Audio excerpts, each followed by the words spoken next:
Hi there, it's lovely to be with you all this afternoon. I'm sure you're probably in that late afternoon slump, so I'll try and keep you with me, but if I see you dropping off, I might just kind of drop this on the floor and saunter off.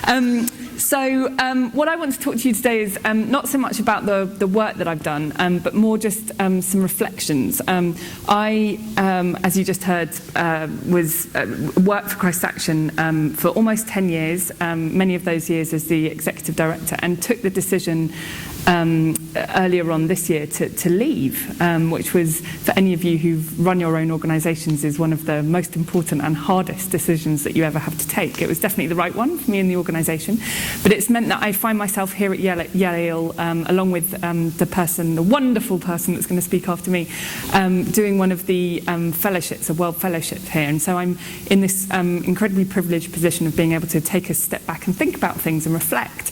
And so what I want to talk to you about today is some of the things that I've been thinking about. And one of those things is the importance of organisational culture and what that really means, because it's a term that's often kind of bandied around.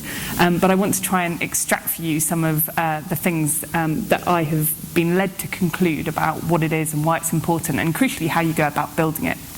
So a little bit about me, about Christ Action and why I came to be so obsessed about organisational culture. So Christ Action, is there anybody in this room who has heard of Christ Action? One. Wow, that's two. Okay, this is three. Okay, you're defying the normal odds here, because normally what happens is I say, has anyone heard of Christ Action? No one puts their hands up. There's this incredibly awkward silence where people think, oh no, she's just going to kind of break down in an embarrassed kind of, no one knows the organisation. But the thing is, it works completely behind the scenes, and so normally when I talk to people, no one's ever heard of it. So whoever you are that's heard of it, I want to know how you've heard of it before. So what Christ Action exists to do is to convince some of the world's most powerful people, people at the top levels of decision making, to take policy decisions, to take action that's in the interest of some of the most vulnerable people on earth, civilian populations who are affected by conflict but don't themselves have a voice in the corridors of power. And it does that by bringing together some of the most influential and effective NGOs in the world across many continents, but also broader people that represent broader aspects of civil society, so former statespeople, people who are faith leaders, celebrities, many different kinds of individuals and organisations. So the makeup of the organisation is quite complex. It itself works behind the scenes, but it acts as a kind of orchestra conductor or a football coach to bring together very talented people and get them to play in a way that is strategically coordinated so they have more impact together than they would have alone. This map just gives you a sense of the geography of the organisation. So it has offices, the black dots, in many of the kind of political hubs of the world. So, for example, New York for the United Nations, Washington for the American government, Addis for the African Union, Cairo for the League of Arab States, and across Europe, or Johannesburg for the South African government, etc., etc. And so you have within the team not only this kind of geographical diversity and diffusion, but also each and every person is managing this very kind of complex array of partnerships. This is just to give you a snapshot of some of the organisations that people within Christ Action work with on a daily basis. And those are just the main ones. They're some of the biggest. There are literally hundreds and hundreds of grassroots organisations over the Middle East and Africa particularly as well.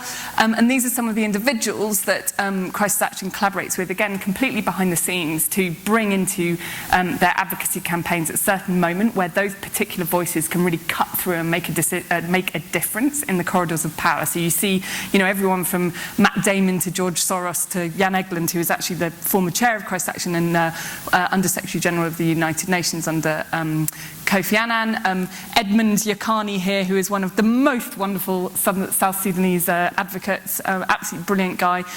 All the women who've won a Nobel Peace Prize. Up on the top left there, you've got the White Helmets, who are a kind of civil defence force in Syria, self-organised civil defence force in Syria. Amazing, heroic people. Women, you've got at the top in the middle some incredibly, just very effective faith leaders who really were instrumental in helping prevent genocide in Central African Republic, and then obviously the elders, which was brought together by Nelson Mandela. So there you've got the Archbishop of Cape Town, etc. So you've really got this incredibly kind of complex network of individuals and organisations, and within that lies so much potential power. I mean, if you can just imagine, like, if you get all those people, all those organisations, all the resources they have, the talent they have, the insight they have working seamlessly together, just imagine what that would look like in terms of influence and impact. But imagine how hard that is also to do that. And I think there's an analogy here. I mean, it really brought it home to me working in Crisis Action, because it is an organisation that works through leveraging networks. But I think it's just as true for teams, for internal teams of any social enterprise. Because if we can get very talented individuals to work together in a very brilliant way, we can unlock all the secrets of high performance. But to do so, I think, in social enterprises is in some ways, even more difficult than in much more kind of like traditional top-down organisations. And obviously what we want to create is this kind of like perfect system.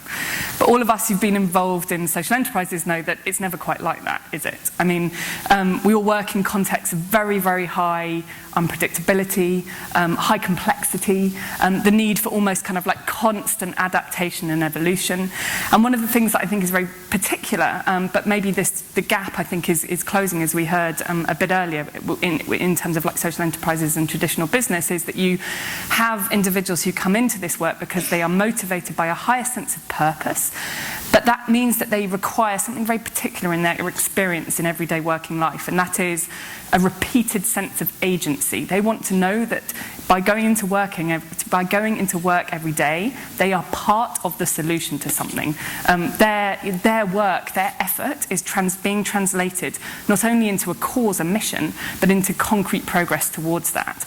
They also tend to be people who because of that motivation, require a fair degree of autonomy. They don't want a very, very narrow degree of prescription. They don't actually want to be cemented into a very concrete, calcified structure and be told to stay there. They want the flexibility and creativity to be adaptive themselves, as well as to work within an adaptive system. And so the question then is, how do you go from the potential slightly chaotic power that you have that resides in any combination of individuals or organisations into trying to create a coherent enough system in a context that is necessarily unpredictable and requires constant adaptation? Well, there's obviously many, many things that you need, and we've heard a lot about many of those things you will have done over the course of the day, and even in the course of the previous speakers. And structure, process, great leadership, resources, many, many different things. But I want to pick on culture, because it really seemed to me to be the thing that was the difference between unlocking true high performance, between getting from good to getting to exceptional, and also the thing which, if you got it wrong, became a pollutant. It generally toxified even great people and a great mission, and even like sensible process and all those other things. And so it's worth, I think, kind of like unpicking what it is about building a good culture that is so capable of unlocking an exponentially bigger order of output and impact, and how hard it is to do. It's very easy to talk about it, but I think to actually invest in it and do it properly is a really, really tricky and difficult thing to do. So for the purposes of today, I mean, there's a zillion different definitions of organisational and other culture, and you could spend an hour talking about those, which probably would send you all to sleep. I'm going to assume that we all more or less know what it means, and I'm going to refer to it mostly as the norms, the kind of signalling, the types of behaviours that become part of an organisation's culture, and therefore determine how people interact with each other, their expectations of each other, and the quality of the relationships that they build with each other. I'm going to skip over that one just in the interest of time. I'm going to start with an example from Crisis Action's culture, actually, that became a very kind of like important symbol within it. Now we used this idea and this image of the lighthouse. And I need to explain this a bit because otherwise it's not necessarily immediately self-evident. So we didn't use it in like lighthouse flashing, ships beware of the rocks. We used it in terms of, imagine if you're going for a cliff-top walk and out there on the distance you see the lighthouse flashing. Now, there's two ways that all of us in this room could get to that lighthouse. One way is I say, here's a map with a route charted on it, and I'm going to give you detailed instructions of everything you need to do, every turn you need to take, every risk you need to perceive and anticipate, that is going to get you to that lighthouse. And I know exactly when you're going to get there and, see you there. Very prescriptive. And the other way is that we assemble in this room, and I say, there's the lighthouse. I imagine that you're all going to take a completely different route and get there in a very, very, very different way. But we all know that getting there, we all know what that lighthouse means, and we all know how getting there is so important. And I trust in your individual and collective ingenuity to find better ways and individual ways and different ways that will fulfill you, but will ultimately serve the purpose of this organisation to get there. And what we'll see in a second when we talk about like the different mnemonics that organisations often use around kind of like culture building, is that there's often something that speaks to this kind of like beacon of purpose towards people, that gives people a sense of alignment that doesn't require prescriptive kind of like bottom-down management. So let's put kind of culture under the magnifying glass, and I'm going to talk a little bit about what I've noticed in some of the organisations that I think have the best culture, and then I'll give you a couple of examples from Crisis Action, and then a couple of reflections on what I've seen in terms of what it takes to build great culture. So there are many organisations I've come across where even if I think, I wouldn't want to work there, or even if I think there are aspects of the organisation that, I wouldn't necessarily identify as best in class, those organisations that have strong culture always have something very, very special, and they always tend to have the highest reporting of like employee satisfaction and loyalty and retention. You almost always find something around, so mnemonics are often used, like ways of putting things in a kind of like pithy, memorable way, so that people can really get anchored in and remember the cultural kind of means that represent their organisation's behavioural patterns and their values. So you often find something which is around think like a CEO.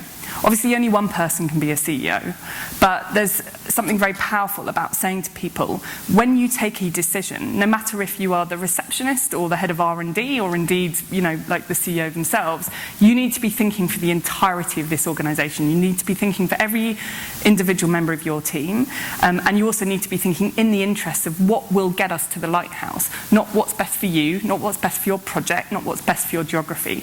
And so that breeds this idea that, the mission is what guides decision-making and action.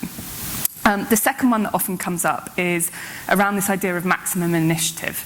So everybody, and it's related, right? So it's the idea that you don't just do what's on your job description. If you're geared towards getting to that lighthouse, you're spotting problems, you're moving around them, you're pivoting to solutions, you're challenging people on negativity. It's kind of very much a mindset that enables people to be constantly on the front foot and very resourceful, but also I think really speaks to the type of kind of like excellence, like constantly cultivating this idea of everyone seeking excellence in themselves and of others, which I found to be a huge part of what motivates people and a huge part of what they find rewards them as individuals, but what they find in a rewarding environment more generally.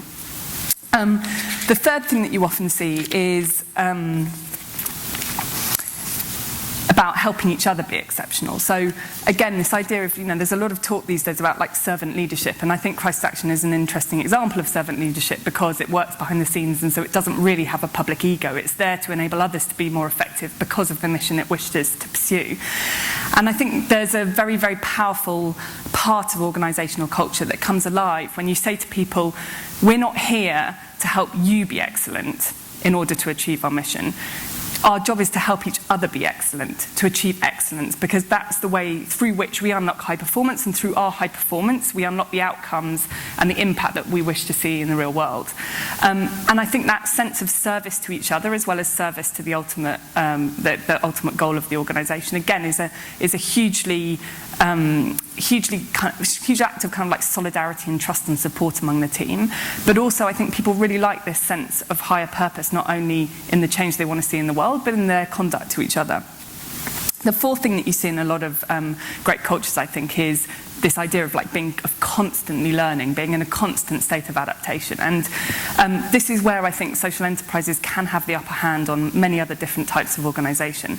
Because the nature of the context is often volatile, you are always learning and changing, and that's a great, good thing. It means that nothing's sacrosanct, nothing can't be torn up and thrown away. And in that, it means that nothing, there is nothing that is so sacred that only the CEO knows it or anything else. I think it can create this culture of betterment and improvement, and this acceptance that while you always strive for perfection, you know that it's unattainable, and therefore there is never anything that you will do that will be good enough. And again, I think that it really unlocks in people that sense of their own creative ability, and a space for autonomous discovery of how to be the best. From Crisis Action's respect, there are just a couple of things which we used, which were specific to the kind of model that Crisis Action uses. So the first was how do you deal with, remember the slides of all those zillions of organisations, how do you deal with that? So we had this philosophy which we called listen and lead. Many coalitions and networks operate on the basis of consensus. They say, we're here, everyone in this room, we want to know what you think, and talk about it amongst yourselves, and at the point at which you agree what needs to happen, we'll come and make that happen for you.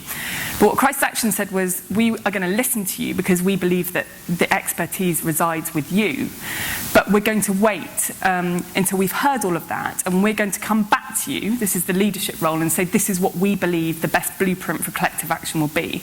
And so listen and lead became a really useful reference point for the team to keep coming back to guide our action and the kind of philosophy of how we did things. The second one was this idea of a democracy of ideas and a dictatorship of delivery. So this balance between absolutely anyone being able to come up with the best idea, and the best idea would win no matter where it came from. But the point at which you decided on a course of action, it was batten down the hatches, and there was absolute discipline and real clarity about where the power lay within the organisation to drive a particular project going forward. And the fourth thing, which came out of a really broad-ranging conversation we had around work-life balance and how to take that really seriously. We are all very, very passionate people and work very, very hard for the causes that we care about. And I think one of the biggest challenges that many social enterprises face is how to really embody within the organisation a true commitment to balance that enables people to do the marathon and not the sprint. And so we found this way in which we, it is part of every managerial check-in within the organisation. We'd go through what became the 4 Ds. What are we going to? There's only four things you can do with your workload, right? One is do it all. So what are you actually going to do? But before you decide what you're actually going to do, we said, what can you delegate? And you need to do that being aware of the consequences for the other people. What can you delay? And what can you drop? What actually just isn't a priority and it's not worth it at all. So we had this system of going through the 4 Ds. Have you done your 4 Ds? Have you done your 4 Ds? So there was an accountability mechanism of taking, what we wanted to be a very serious part of the organisation in terms of personal ecology. Just very quickly, the other 2 elements that I think came up again and again from organisations with great cultures were the kind of structure that they had. So they tended to have fairly flat hierarchies, which didn't mean no hierarchy. It just meant that there weren't lots and lots and lots of layers and sign-off processes to go through. And the crucial element in Crisis Action and in many others I've seen was the ability to give leadership opportunities that broke any hierarchical system that did exist. So you would be able to have a meritocratic opportunity. If you were brilliant, no matter how junior you are, and there was a project that came up that you could lead, even if you were leading people more senior than you, that could trump what was the traditional hierarchical structure in the organisation. And I think that just in terms of signalling about unlocking and creative potential and again this adaptive amorphous kind of organisation is really important. And then at the top, I think some of the most important things, and this is so important in terms of signalling as a leader, breaking down the potential which becomes so real and so immediate of an echo chamber of everybody telling you what you want to hear. And the way that that's most effectively done is to say when you're wrong and to say it publicly and loudly, and even if that causes embarrassment and discomfort, because it's the quickest possible way to hear the truth from other people around you. The final thing is around the demonstration effect, and that I think is caused. There's a kind of like trend, I think, of CEOs kind of underestimating the extent to which their own personal leadership is required to kind of lay down culture, and how much effort they need to go to do it. So a kind of a double-edged sword on that. And we heard time and again internally, and then again talking to other organisations, that it was pointless putting down any policies unless, I mean, it's an obvious point, but it just bears repetition unless the person at the top role modelled it constantly. And I think personal ecology is one of those things. And that people that at the top, you were constantly saying, we're not perfect, we're never going to be perfect, so this is about incremental advances, to a state of improvement. And thirdly, just how important actually it was for that person at the top to claim the culture and embody it personally. It was a humanising factor, and many teams said that this was something that they really, really liked and relished, that their culture was in some part a reflection of the person at the top. And that's something that I think if you're in social enterprise and you don't want it to be about you, can be really uncomfortable. But I think people just do have to recognise that there is an important meld between the personal and the structural in this way, and that it can be used to good effect. So I'm just going to leave you with two slides, one of which is many of the stuff I've said today was kind of gleaned from a project I did where I went just round and talked to leaders of very different organisations, think tanks, banks, fashion houses, and the culture came out from so many of them as the thing that had the potential to just break the ability to do exponentially better or exponentially worse. But everyone said it takes so much, it's like a muscle. You have to build it up and build it up and build it up and build it up.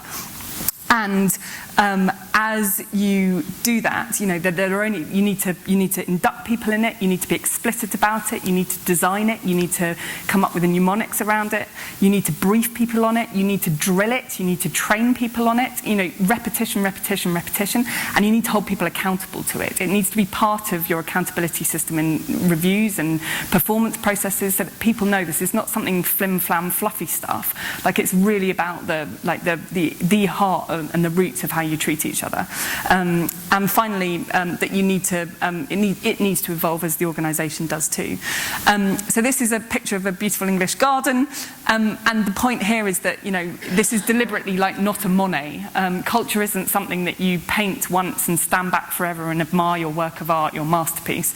It takes tending, it takes weeding, it takes planting new bulbs so that the right ones flower at the right seasons. And it's hard work. And I think the organisations that do it best apportion an unbelievable amount of time to doing it well. And that's probably the greatest lesson, I think, having studied some of the organisations I think are great at this, is just how much time and effort you need to put into it. So that's all for me. Thanks very much.